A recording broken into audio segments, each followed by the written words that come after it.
ভারতের চলচ্চিত্র জগতে ধর্মেন্দ্র এমন এক নাম, যিনি তাঁর অসাধারণ অভিনয়, ব্যক্তিত্ব এবং পরিশ্রমের মাধ্যমে দর্শকের হৃদয় জয় করেছেন।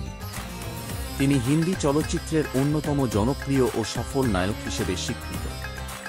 ধর্মেন্দ্রের জন্ম ৮ ডিসেম্বর ১৯৩৫ সালে পাঞ্জাবের লুধিয়ানা জেলার নাসরালি গ্রামে।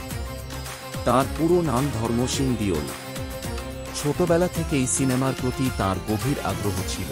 ধর্মেন্দ্রর চলচ্চিত্র জীবন শুরু হয় ১৯৬০ সালে দিল ভি তেরা হাম ভি তেরে চলচ্চিত্রের মাধ্যমে।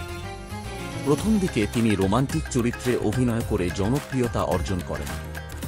তাঁর আকর্ষণীয় চেহারা, কোমল হাসি ও সংবেদনশীল অভিনয় দর্শকদের মন জয় করে নেয়। ৬০ ও ৭০-এর দশকে তিনি ছিলেন বলিউডের অন্যতম শীর্ষ নায়ক। ধর্মেন্দ্র অনেক জনপ্রিয় চলচ্চিত্রে অভিনয় করেছেন, যেমন শোলে, চুপকে চুপকে, আনন্দ, সীতা ওর গীতা, পাথর কে ফুল, দো চোর, বন্ধনী, মেরা গাঁও মেরা দেশ ইত্যাদি। এর মধ্যে শোলে চলচ্চিত্রে বীরু চরিত্রে তাঁর অভিনয় আজও ভারতীয় সিনেমার ইতিহাসে অমর হয়ে আছে। ধর্মেন্দ্র ছিলেন এমন এক অভিনেতা যিনি একই সঙ্গে অ্যাকশন ও রোমান্স দুই ধারাতেই সমান দক্ষতা প্রদর্শন করেছেন। তাঁর ব্যক্তিগত জীবনে ধর্মেন্দ্রর প্রথম স্ত্রী হলেন প্রকাশ কৌর, তাঁদের দুই পুত্র সানি দিওল ও ববি দিওল, যারা পরবর্তীতে বলিউডের জনপ্রিয় অভিনেতা হন। পরবর্তীতে তিনি বিখ্যাত অভিনেত্রী হেমা মালিনীর সঙ্গে বিবাহ বন্ধনে আবদ্ধ হন। তাঁদের দুই কন্যা ঈশা দিওল ও আহানা দিওলও চলচ্চিত্র জগতে যুক্ত।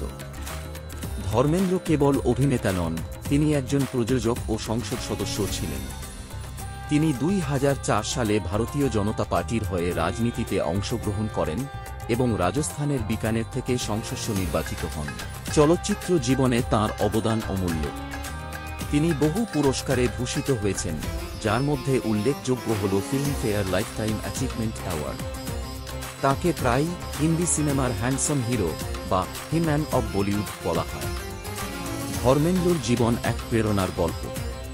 তিনি দেখিয়েছেন যে অধ্যবসায়, সততা ও ভালোবাসা দিয়ে জীবনে যে কোনো উচ্চতায় পৌঁছানো সম্ভব।